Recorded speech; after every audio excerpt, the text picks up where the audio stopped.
தஞ்சாவூரிலிருந்து நம்முடைய செய்தியாளர் குருநாதன் விவரம் என்ன? தஞ்சாவூர்ல என்னென்ன சிறப்பு விழாக்கள் தற்போது நடைபெற்று வருது? விரிவான தகவலை பதிவு பண்ணுங்க.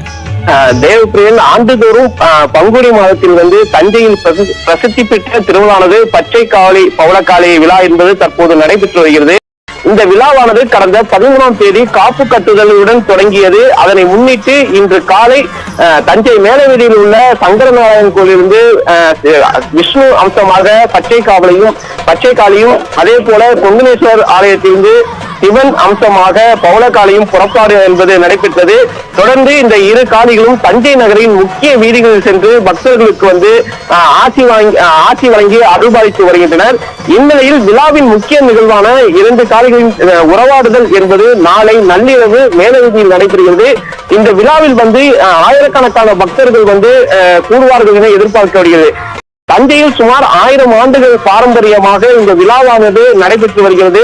தற்போது இந்த 2 கால்களும் தஞ்சை நகரின் முக்கிய வீதிகளில் பக்தர்களுக்கு அருள் வாங்கி திருநடனம் ஆடி பக்தர்களை பரவசப்படுத்தி வருகிறது. தேவப்பிரியன்,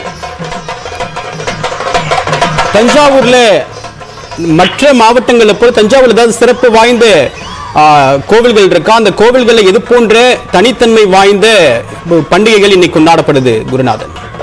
நிச்சயமாக, அதாவது கோவில் நகரம் காஞ்சிக்கு அடுத்தபடியாக தஞ்சை கும்பகோணம் தான் கூறப்படுகிறது.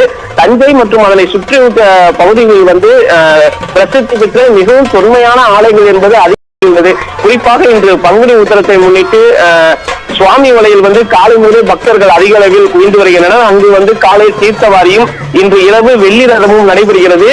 இதே போல பல்வேறு முருகன் கோயில்களில் இன்று காலை முதல் சிறப்பு அபிஷேக ஆராதனைகள் என்பது நடைபெற்று வருகிறது.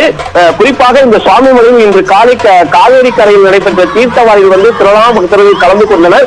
அங்கு வெள்ளி ரிஷப வாகனத்தில் வள்ளி தெய்வானையுடன் இருந்தவருடைய முருகர் பக்தர்கள் அருள்பாலித்தார். பிறகு அசுர தேவருக்கு மஞ்சள், சந்தனம், தயிர் உள்ளிட்ட திரவியங்களால் அபிஷேகம் நடைபெற்று பின்னர் தீர்த்தவாரி நடைபெற்றது. இந்த தீர்த்தவாரியில் திருநாளர்கள் கலந்து கொண்டு காவேரியில் புனித நீராடினர். தேவப்பிரியன், பங்குனி உத்திர திருவிழாவை ஒட்டி தமிழகத்தில் பிரபலமான முருகன் கோவில்கள் மற்றும் பல்வேறு கோவில்களில் நடைபெற்று வரக்கூடிய சிறப்பு நிகழ்வுகள் தொடர்பான கள தகவலை பயன்படுத்திங்க. உங்களுடைய விரிவான அனைவருடைய தகவல்களுக்கும் நன்றி. குருநாதன் மற்றும் வேல்முருகன் ஆகியோருக்கு நியூஸ் 18 தமிழ்நாடு சார்பாக மனமார்ந்த நன்றியை தெரிவித்துக் கொள்கிறோம்.